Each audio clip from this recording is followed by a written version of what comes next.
a mugu,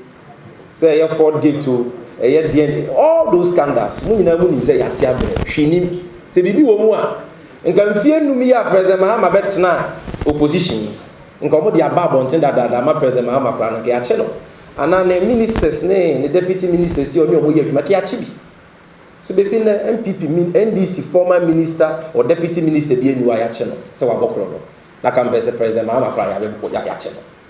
Someone will catch on swinging na President Mahama Disika to Radio Hospital Bosso, Kaswa Interchange Bosso, Kumasa Airport Bosso, Nina dancing on here. Sana ya kushisen ya kudu rather sell. And on what they say, so I bear many young for no qua. They sit there or muti for one dance here, Yamai. Into your father says, answer and you could rather send him Mugua, young so. Because so we are buying now with serious governments. Now also political opponent that who's through no abokrono. Now we need to one dance here, mammy, good and once, and chilling with na courtua. Now some fast one. It means you're a useless government, it's young so. But the person you are people for what you say back at as a channel for someone. A haram, more, you musuma, or you so cabicra. Because chrono over now, Kunyaso, my boy, a yabuchem, you would be that. Yanti bimpenyin senda Ghana sika Ghana japade o ma fom no ye hu bi da aso mu fi se yakoto abafo front ye refia de omo ye yansa ne yakoto 2020 abale ye refia na de omo we ni omo second term isu no a omo ye no so ye refia te na yabobo bi so kwan a omo fa so Ghana ye fa ngo 5 million liters ye ka 5 million liters a ye ka be 200 tankers of oil. Omotoma or registered on unlicensed businesses at Roman Farm Council. Body don't come in for fofo. Na be seen the sika was a companies in the map by a mon farm map by the Yesika. I am Kuntunuma, ama Ghana Buena Moton. You rain fees are boss scandal. Sakron case in rain fee. PDS MPP for a billion and penny Kufuado, only Pebino. Far Fracadam Council. Ebe J. ECG, a Japanese kakakase, using a fake insurance guarantee, Dr. Bawumia Boa, Momo de Babajayan. You're in fear. Sika was America for the boy, bear 10 billion Ghana cedis. Omuche was your mom from my beer. Compactre put the $500 million a mass, so you know, maybe was your mom from my beer. Chronuti.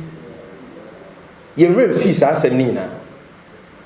Akwanya gabi ochire da akonyo mampenye Kufuado nua no mo bon sa asem we mu a ebe ya asem kese wo Ghana na ye de ho adanse ni bi akire mo ama ye nyina ya kaka ye ho ye remfi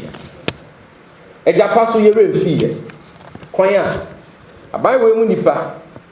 fa so se ko mo be wi Ghana ye gold sika ye nya fi mu nyina for 15 years NDC ye mrashe de gafo together with the central for this years to binom imani mo ne special prosecutor Martina be do bua ma ye power moment to ma stop us adia ye remfi nempo with regards to Japan ye nim se be sinne sika be 6 billion na mutua ma mampenye Kufuado ni nua gabi ochire da ko law firm African Legal Associates under that deal ye nim se me ka o man sa wafa one ne yire ne negotiafo e de chele abragana fo bregana fo nyanyuma Ghana fo bi no mu nyansupa no Ghana for yare no boko hospital body that form because and penny one kwabrane wa no one pam under an illegal agreement sika ye tuama no because you no man penny ye remfi kwan a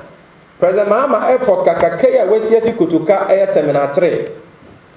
now ye duty free shop wo mu ye CIP lounge wo mu se be ma airport ni sika na bi ma ye fo e wo no betime page o market you na airport na time gina brane no ye remfi kwan a Omabenya Kufuado a ono wa ma ne ba post ne ba maami post ne wo fa ase no post na ni nyina achinti pese minkum nyanti wasan so de sa duty free shop na ma ne ba ba Valerie Obaze ye remfi commercially important persons lounge so a ya ma you can say Saratu Aka ne personal assistant ne baba ene Femi Abitola oware na Nazareth be dey tuo President Kufuado kaze ye remfi ni nyina empenyifo zen ka wa nya bibia ba wase aye mo de krono airport a wa sibi President Mahama dia wasi su a wa wi amu nyema dia mo abusuafo a sika papa bia kwa anyi wa omutua a ne Ghana Airport Company ego because abusuafo yi age afa onche ni United Obisanfo mmerenti me de we betwa to na ya ka che nuano MPP before say ye wura nya mfie kwan a omo fa Fraka Dam so jeje Ghana fo binom excavators so omo kweti Galamsey over 500 excavators. Any gold no crowd there can refuse gold ammunitions ne de keka ho cars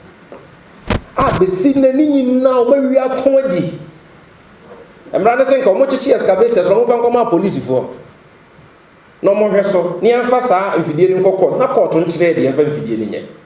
o ma benya kufu ado se onye a police for ni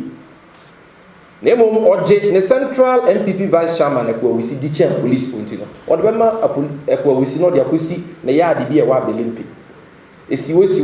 ye kohwe ya 500 excavators ni nyina no ya mutu o me wi atonton ade tape ba bontia sa na ekwa wisi ene Professor Frimpong Boatia Zamre no ne da Galamsey ntokwa no so Minister for Environment mu a omo a na acha ade no ama MPP for so omo party hia sika wasan komodie ni mumbo no omo general secretary ya ne wanya no e kasa ba kata hye ne proye ye bodi di wum ekwa wisi bodi di wum se one ne ba Frimpong Boatia wo so omo ba beje excavators ni bio mo dia koye Galamsey ade Ghana ni de mani ni di agene excavator MPP for mo kwa na mo hieska be sinne excavators na ye hu ye gold aye hu ye o ma to ni nyina enje busu afọ sa konfuo we o mote Flagstaff House etimi nya akokodro eye press conference o mo ka so bi abokro no a eye bufu se na ye didi atenso ade person mo hu ni se ye ni se abwa ben yeso oria eso so dan omo ko kutire no mawe a eso so omo dan enu ti na President Mahama bo accountability so na omo ho hyehye omo te se de befo bi akwa asori a ye bottom so na ho hyehye ne pre because obo nim se bibi ba se de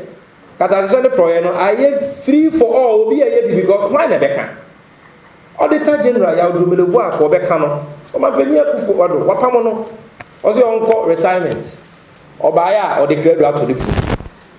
ade ya o so okura wanyini dodo abro retirement ko tena fie so appoint obi a wadi be 70 years so onko tena yuku 77 so onko tena yuku opamo ni wie no so atwetwe no o se new one na wabande ogbo adwuma kora chen why because oboa na manabokro no mo owieye special prosecutor no de Ghana for nyina agi na tum ne se kan ye se kan nufanu etwa ndisi twa MPP citizen vigilante Martina Midu amani post special prosecutor mo de agi fans wo kro mo asa no kire so man penye kufu ado ye committed to the fight against corruption ko wi akira Martina Midu say sa 419 sakawa no man penye kufu ado de ye no man penye kufu ado de bakata asese no proya oye wo primary mane the mother serpent of corruption.